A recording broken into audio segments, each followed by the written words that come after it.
There are a lot of problems associated with accessing court documents.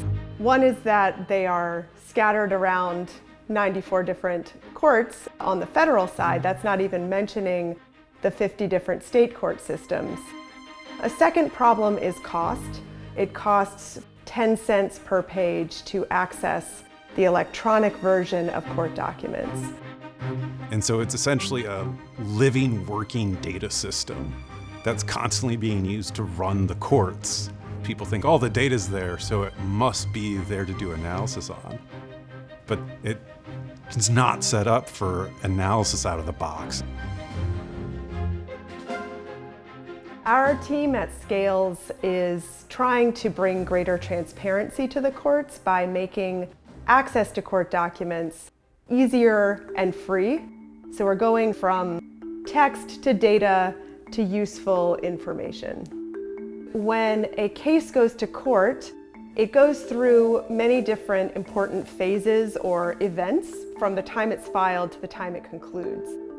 You can think of litigation as a set of forking paths, and depending on what the parties file and what the judge rules, the case may take quite a different path from another case, even though they end in the same point.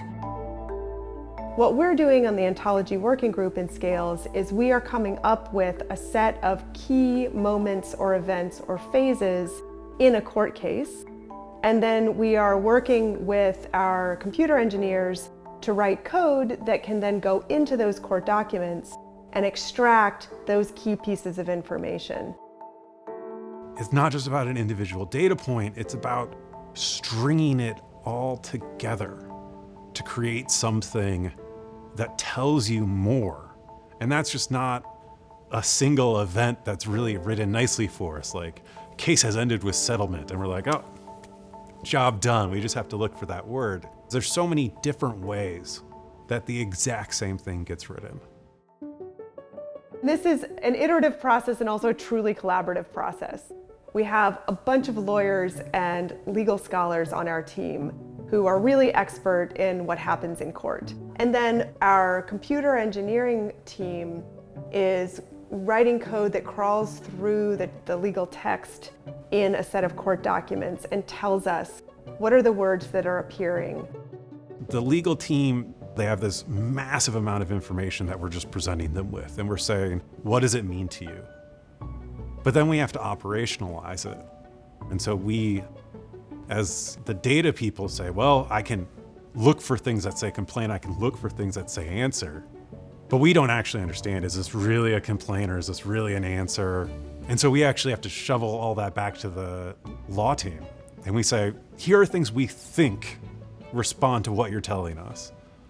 And then they just have to go through it.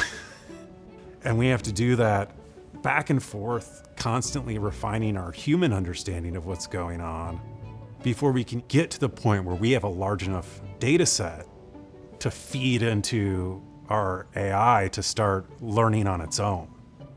Once we have that information and we pair it with the pathway and the outcome, that opens up the opportunity to do all sorts of really interesting, descriptive, explanatory, and even predictive modeling. Because you can start to look at, well, if this judge is on the case and these lawyers, and it's this type of claim, then these cases are most likely to go down this pathway to this endpoint. Something that really fundamentally matters is not just that the event happened, but also who did it. But that's actually really complicated.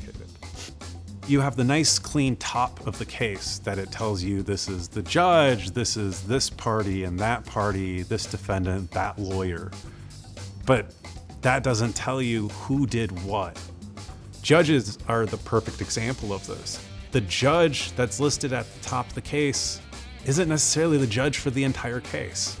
They retire. They may move from a district court to a circuit court.